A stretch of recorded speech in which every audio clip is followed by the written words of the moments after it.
Hello guys, welcome to my video. अब म यो भिडियोमा चाहिँ तिमीहरूलाई के भन्छु भन्दाखेरि तिमीहरूले धेरै मैले हाँसेको देख्यौ, मैले तिमीहरूलाई हँसाएँ, तिमीहरू यत्रो हाब्दे च्यातेर हाँस्यौ पनि होइन। अनि तिमीहरूले भन्छौ क्या मलाई यत्रो पढाइहाउ, ब्याचलर गरेहाउ, किन घाँस काटिरहेछौ, जागिर पाउँछौ, जागिर खाऊ, जब गर, 2-4 रुपियाँ कमाउँछौ, उमेर छ र त उमेर गएकालाई हेर्न बसेछु कि। अब तिमीहरूलाई मैले मेरो दुःखका कुरा त्यति साह्रो दुःख त मैले पाएको छुइनँ होइन। म सुखमै हुर्केको छु अहिलेसम्म। 2-4 डोको घाँस काट्नु, 2-4 थाप्रो गोबर सोर्नु, त्यो इट्स नर्मल। त्यो खानको लागि जसले पनि गरिरहेको हुन्छ। अरूको गुलामी गर्नेहरूले पनि त्यो दुःख गरि नै रह हुन्छन् होइन। अनि म अर्को कुरा तिमीहरूलाई के भन्छु भन्दाखेरि चाहिँ नि, म छोडेर हिँड्न मिल्दैन क्या। मिल्दैन भन्दा पनि माया भन्ने कुरोले मलाई एकदम रोकेर राखेछ। मोया क्या, यस्तो मोया लाउँछ मलाई मेरो बाबुआमाको है। बुबा बिमार हुनुहुन्छ, 4-5 वर्ष भइसक्यो, केही गर्न सक्नुहुन्न होइन। अनि आमा पनि बुढाबुढी हुनुहुन्छ, 65-66 वर्ष। मम्मी ड्याडी है तिमीहरूको भाषामा भन्दाखेरि, म चाहिँ आमा बुबा भन्छु क्या। अनि अब मैले तिनीहरू तिमी भन्ने बानीले कहिले नछोड्ने है थुथुनलाई, तिमी जुन्ने होइन। अनि मैले मेरो बाआमालाई छोडेर गएँ भने मेरो बाआमा मर्छन् के, जिउँदै मर्छन् के, खाँदैनन् क्या। कोही बेला इक्जाम दिन है 4-5 दिन भन्दा पनि 15-16 दिन त लाग्छ नि। अब 6-7वटा सब्जेक्टको इक्जाम हुन्छ, अनिखेर सदरमुकामतिर छ क्या कलेज। अनि उता गएर बस्नु पर्छ है 15-16 दिन जस्तो। त अनि फोन गर्छु, खाना खानुभयो, छैन आनन्दी हेर्दैछौँ। राति 12-1 बजीसम्म टिभी हेर्ने, 9:30-10 बजीतिर फोन गर्छु, खाना बनाएको छैन भन्छन्। दिनमा 3-4 चोटि चाहिँ चिया पकाएर खान सक्ने। अनि म कहीँ गएँ भने चाहिँ खाना भनेपछि मरिकाटे नखाने। अनि त्यस्तो मान्छेहरू म हिँडेपछि कसरी चाहिँ बाँच्छन्, कति दिन चाहिँ बाँच्छन् जस्तो मलाई फिल हुन्छ के। अनि त्यही भएर मैले जागिर नखाने कारणै त्यही हो। मलाई अहिलेको सिचुएसनमा चाहिँ मलाई 2-4 रुपियाँ भन्दा नि ठुलो चाहिँ मलाई मेरो बाउआमा लागिरह, जो बुढाबुढी भएर शान्ति माथि। अहिले चाहिँ आमाको हात बिरामी भएर यहाँ 15-20 दिन भइसक्यो। कमसेकम मैले कराएर भयो नि बिहान बेलुका त यसो खाना बनाइदिनुहुन्थ्यो कोही बेला, त्यो पनि एक्लै गर्नुपर्छ। अनि फेरि मेरो दादा बित्नु भएको कि, मेरो दादा बित्नु भयो नि त 75 सालमा। अनि त्यस्तै अनि रोक्कोरै बुबा नि रुनु त हुन्छ होला नि होइन, लुकेर यताउता हामीले नदेख्ने गरी आँसु त आउँछ होला। अनि खाली रुने 24 घन्टा रोक्कोरै।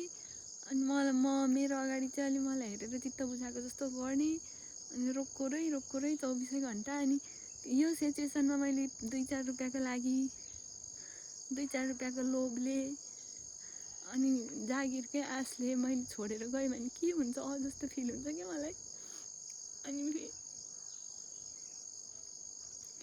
अनि फेरि सबैको आफ्नो शत्रु हुन्छ नि त। अनि कोही बेला हामी कस्तो झगडा हुन्छ के।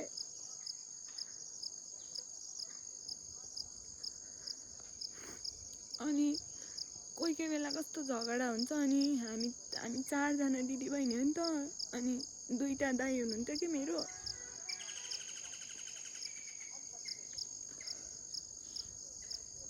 अनि 3टा दिदीको बिहे भइसक्यो, अनि जेठो दाइको पनि बिहे त भइसक्यो। अनि दिदीहरू सबै भिनाजुको घरमा जानु भइहाल्यो। अनि दाइ भाउजू नि विदेशतिर हुनुहुन्छ क्या। अब सधैँभरि घरमै बसेर पनि त हुन्न, पैसा कमाउनु पर्यो।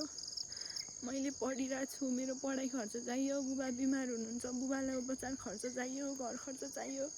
अलिअलि खेती गरेको छ, खेती अब खेताला लगाउन पैसा चाहियो। सबै कुराहरू पैसामा अड्डिरह। अनि दाइहरू पनि विदेश हुनुहुन्छ क्या, नेपालमा बसेर कति कमाउने।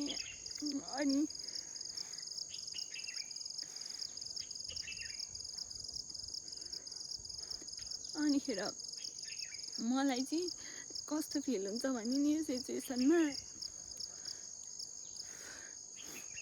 सिचुएसनमा कस्तो फिल भइरहेछ भने, दाइले त मलाई केही भन्नुभएको छैन र पनि मैले गर्ने कर्तव्य चाहिँ तैँले निभाइ भनेर गएको जस्तो फिल हुन्छ क्या।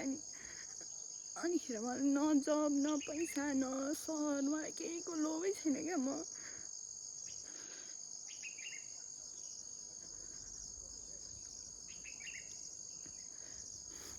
म म चुपचाप घाँस काट्छु अनि घाँस काट्दा काट्दा मेरो हात काटिरहन्छ कोही कोही बेला। यहाँ पनि हिजो अलिकति काट्यो अनि आमा बिमार हुनुहुन्छ नि त अनि म केही नि भन्दिनँ होइन। मेरो यहाँनिर अस्ति रुखबाट लडेर यस्तो भएको थियो कि यो पनि मैले घरमा भनेको छुइनँ क्या। आमा रुनुहुन्छ होइन अनि 24 घन्टा रुनुहुन्छ क्या।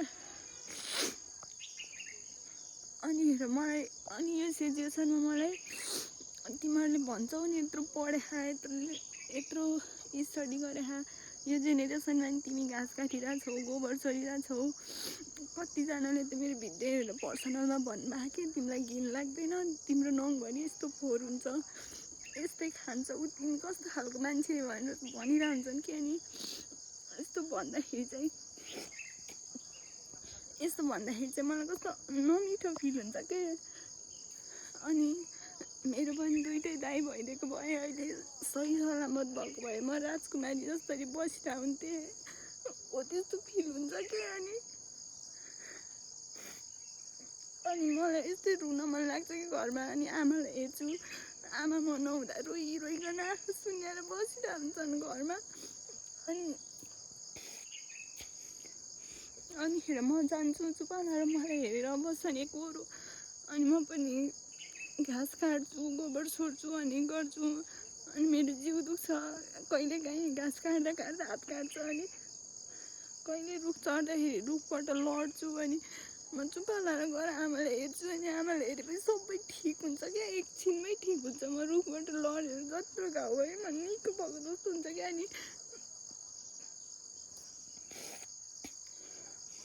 अनिखेर म यो सिचुएसनमा चाहिँ म बाबुआमालाई छोडेर कहीँ जान नपरोस् है। बरु मेरो खल्तीमा 1 रुपियाँ नहोस् क्या। मलाई चाहिएन जागिर मलाई चाहिएन पैसा मलाई 1 रुपियाँ चाहिएन। मलाई कहीँ नजाउँ जस्तो फिल हुन्छ। त्यही भएर म यहाँ घर छोडेर कहीँ जानु मानिरहेको छुइनँ कि। मलाई जा तैँले जागिर खान नि सक्छस् तँसँग योग्यता नि छ पढाइ पनि छ भनेर कति भन्नुहुन्छ क्या आमाले। तैँले आफ्नो भविष्य हेर्नुपर्छ सधैँभरि हामीलाई हेरेर मात्रै हुन्छ र भोलि हामी मरिहाल्छौँ तँ एक्लै हुन्छस् भनेर भन्नुहुन्छ क्या। अनि म चुपालाएर सुनेर बस्दैन आमाको अगाडि। अनि मलाई आज पनि हो त्यस्तै भन्नुभएको कि कस्तो नमिठो लाग्छ नि त रुन मन लाग्छ। अनि म जहिले डोको बोकेर आएर बारीको डिलतिर भित्तातिर बसेर रुन्छु कि। अनिखेर आज चाहिँ साह्रै भएर यो भिडियो बनाएको क्या। अब मैले दुःख पोख्ने ठाउँ नै कहीँ छैन क्या। अब दिदीहरूलाई दुःख पोखौँ भने दिदीहरू आफ्नै घरबारमा अल्छी छ होइन। उनीहरूको छोराछोरी छ बुढा छ कोही बेला बुढासँग झगडा होला छोराछोरीले दिक्क ला होला उनीहरूलाई नि मैले कसरी दुःख पोख्ने। अब दाइ भाउजू पनि त पढ्दैछन् उनीहरूले नि त कमाइरह मेरै लागि कमाएको त हो बाबुआमाको लागि कमाएको त हो जस्तो लाग्छ क्या। अनि कसलाई म केही कुरा भन्दिनँ कहिले भनेर आमा जहिले भोलि हामी मरिहाल्छौँ त एक्लै भइहाल्छस् जागिर खान जा जस्तो गर्नुहुन्छ म कसरी जाने।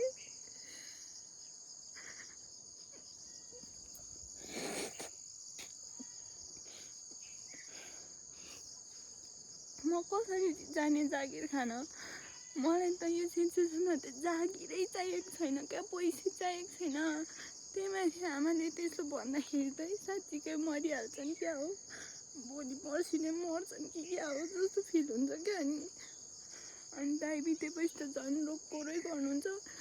अनि यही हो मेरो कान्छो छोरो भयो नि कान्छी छोरी भन्यो नि यही हो भन्नुहुन्छ जो आउँदा नि अनि कस्तो नमिठो फिल हुन्छ क्या आफूलाई।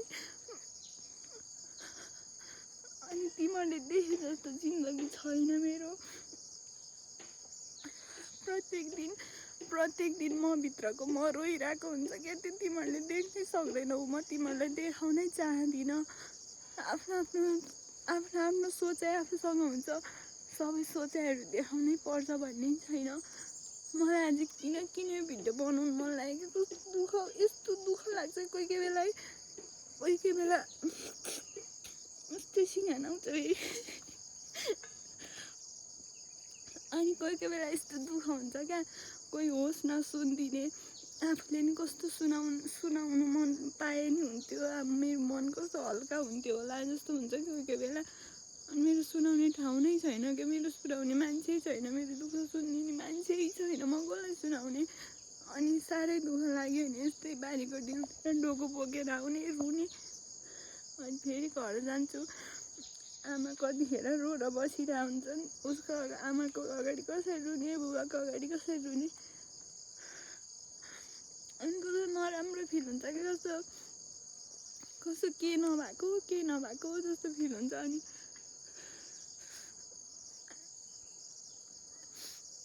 त्यही भएर अब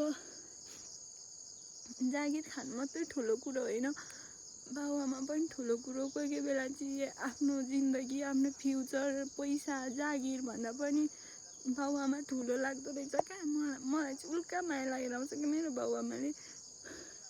सानोमा मैले दुःख पनि असाध्यै दिएको अरे क्या। फेरि मैले थाहा पाइकन नि साह्रै दुःख दिएको मैले। म यस्तो थिइनँ कि इमोसनल्ली पुरै इगो ज्यादा भएकोवाला।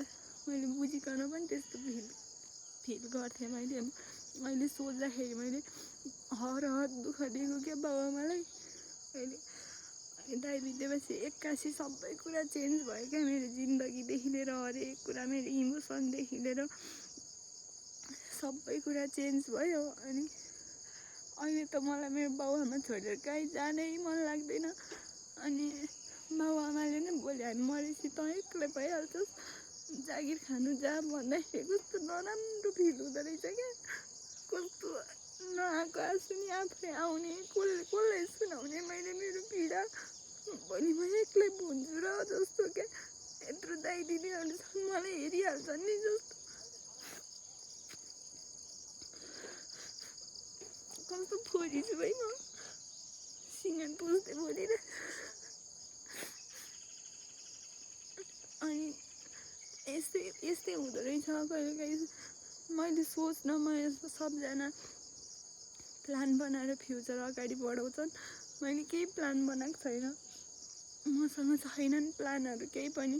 बाबुआमा बाँचुन्जेल बाबुआमासँगै बसौँ, भोलि मरिहाल्यो भने पनि एक्लै ठिक छु, त्यस्तोमा त मेरो दिमागमा केही प्लानै छैन।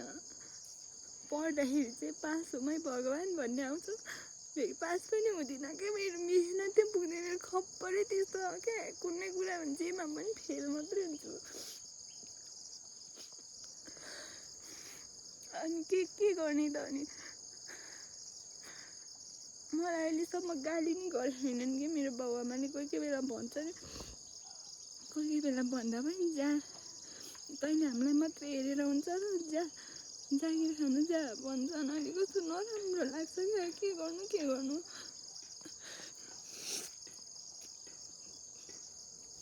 जाउँ भने पनि बाबुआमा एक्लै हुन्छन्, पकाएर खाँदैनन्। बिमारी भयो भने पानी दिने मान्छे पनि छैन। अनि सबजना नभए नि गाउँमा एउटा न एउटा दुश्मन भइहाल्छ। अनि कोही कोही बेला कस्तो भन्छन् त्यस। अनि एउटा अङ्कलले चाहिँ मेरो 2 भाइ छोरा छन्, तेरो एउटा भाइ त नि भनेर अस्ति बुवालाई के भनेर भनेर बुवा रुँदै थियो क्या। मलाई त्यो कस्तो नराम्रो लाग्छ क्या। म छु नि है, कोही नभएर दाइहरू पनि नआई बाबुआमा मरेछन् भने नि म खुट्टामा घिस्याएर लर फालिहाल्छु नि मेरो बाबुआमा। तिनीहरूको छोरा आउनै पर्दैन नि जस्तो फिल हुन्छ क्या मलाई। परि आएपछि चाहिँ नि गरिन्छ नि। अनि कस्तो बचल नआउँछन् कि गाउँतिरको हुने खानेहरूले। सबै घर दुश्मन नभए नि एउटा न एउटा दुश्मन हुँदो रहेछ जस्तो कस्तो नराम्रो फिल हुन्छ क्या। हामी सबै कुराबाट भगवान्ले हामीलाई नै ठगिरहन्छ हरेक कुरामा। अनिखेर मलाई भगवान् मान्न पनि मन लाग्दैन क्या। तर मन्दिर देख्दा चाहिँ ढोग्छु।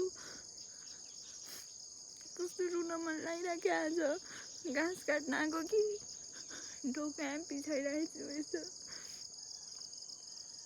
कस्तो रुन मन लागिरहेको, किन भिडियो बनाउनु मन लाग्यो क्या। दुःख पाउने ठाउँ भएको भए सायद भिडियो नि बनाउँथिनँ होला है। दुःख पाउने ठाउँ पनि कोही छैन, मेरो मेरो सुन्ने मान्छे नै कोही छैन क्या। सबले म हाँसेको देख्छ, सबले मैले तिमीहरूलाई हँसाएको देख्छौ। म कस्तो कोही कोहीले कमेन्ट हान्छन् क्या, संसारमा खुसी को होला भनेर खोज्यो भने त्यही बहिनी होला भनेर कमेन्ट हान्छ। म भित्रको म पनि कोही कोही बेला रोइरहेको हुन्छ, चिच्याइरहेको हुन्छ। त्यो मैले चिच्याएर सुनाउने ठाउँ कहीँ छैन मेरो। दाइ दिदीहरूलाई सुनाउन पनि मन लाग्दैन क्या, उनीहरू आफै दुःख गरिरहेको हुन्छ। उनीहरू चिच्याउँदा कसले सुनिदिने जस्तो लाग्छ। अनि फेरि म चिच्याएको नि उनीहरूलाई किन थपिदिने दुःख जस्तो लाग्छ। अनि के गर्ने त, स्थिति रहेछ भनेर चित्त बुझाउने घाँस काट्ने कसै पिन्चे जस्तो नि म